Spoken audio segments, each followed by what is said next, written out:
بسم اللہ الرحمن الرحیم۔ عظیم و شان ایک جلسہ دارالسلام میں مقرر ہے وقف ترمیمی بل کے خلاف۔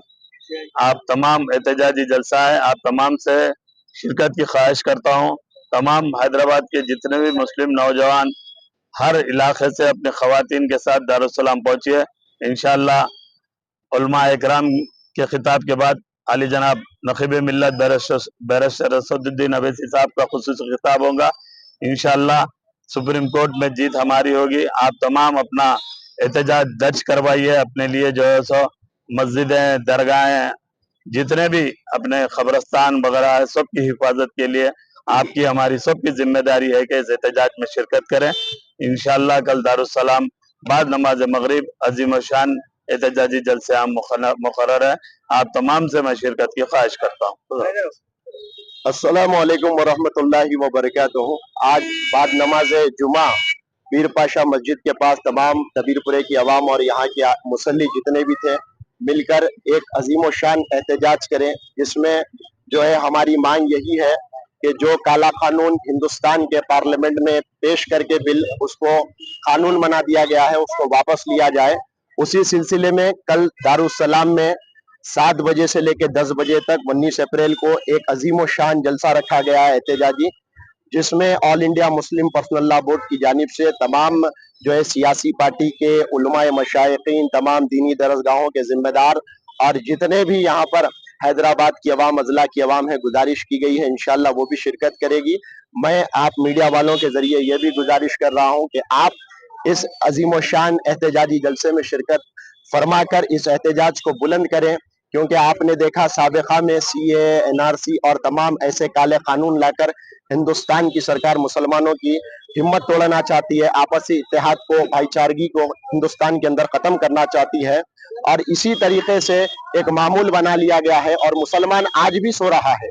ایسے جب بھی پروٹیسٹ کے کال آتے ہیں جو شریعت کی حفاظت کے لیے ہوتے ہیں، ہندوستان کے سمویدھان کی حفاظت اور اس کے دائروں میں رہ کر لڑ کر ہمیں اپنا حق لینے کے ہوتے ہیں، تو ہندوستان کی عوام آگے آنا چاہیے۔ یہ کوئی سیاسی پارٹی کا جلسہ دارالسلام میں نہیں منعقد کیا گیا، اور یہ جلسہ کوئی صدر مجلس بیرسٹر اسد الدین اویسی صاحب کی طرف سے نہیں، بلکہ آل انڈیا مسلم پرسنل لا بورڈ کے صدر مولانا سیف اللہ رحمانی صاحب،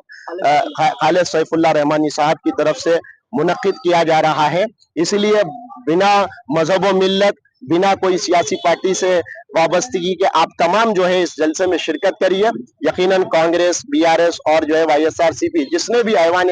پارلیمنٹ کے اندر دونوں صدنوں میں اس بل کی مخالفت کی ہے، یقیناً ان کو بھی جو ہے وہاں پر انوائٹ کیا گیا اور وہ بھی آئیں گے۔ اب ہم دبیر پورے پہ کھڑے ہوئے ہیں، ہمارے وحید شاہ صاحب یہاں کے صدر، ہمارے نذیر دادا صاحب، ہمارے خدیر بھائی اور تمام جتنے ہمارے بستی کے معزز مصلی ہیں،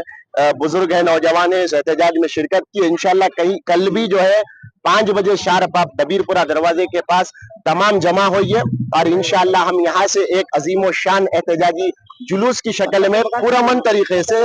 پتھر کے مکان سے دبیر پورے پہ جوائن ہوں گا، وہ جو میں وہاں پتھر کے مکان کے پاس سے نکال رہا ہوں وہ دبیر پورے پہ جوائن کریں گے۔ یہاں سے اس بات کا خاص طور پہ خیال رکھیے آپ کے ہم کو پرامن طریقے سے سمویدھان کے دائروں کے اندر بابا صاحب امبیڈکر کا سمویدھان جو بھی آرٹیکل ہم کو اجازت دیتا ہے احتجاج کی، اس آرٹیکل اس سمویدھان کے دائرے کے اندر ہم کو احتجاج کرنا ہے، تو اس میں کسی بھی قسم کی شر پیدا کرنے کی ضرورت نہیں ہے۔ عدلیہ پر بھروسہ ہے۔ پچھلے 2 دن سے لگاتار صدر مجلس بیرسٹر اسد الدین اویسی صاحب اور جتنے بھی پیٹیشنرز ہیں تمام سپریم کورٹ میں اندر موجود ہے اور اس کاروائی کو باریکی سے دیکھ رہے ہیں۔ ایک انٹریم آرڈر سپریم کورٹ کی طرف سے وقتیہ دیا گیا ہے، لیکن ہم نے سابقہ میں بابری مسجد کے مسئلے میں بھی دیکھا بہت سے باتیں کی گئی، لیکن آستہ کی بنیاد پر فیصلہ آیا، لیکن عدلیہ کا فیصلہ تھا، اعلیٰ عدالت کا فیصلہ تھا، ہندوستان کے مسلمانوں نے خاموشی اختیار کی اور سمویدھان کے دائرے پہ یقین کرتے ہوئے ہم جو ہے یقیناً کل بھی ہم یہی مانگ کریں گے کہ آنے والا وقت ہماری جیت کا ہوگا سپریم کورٹ کی طرف سے۔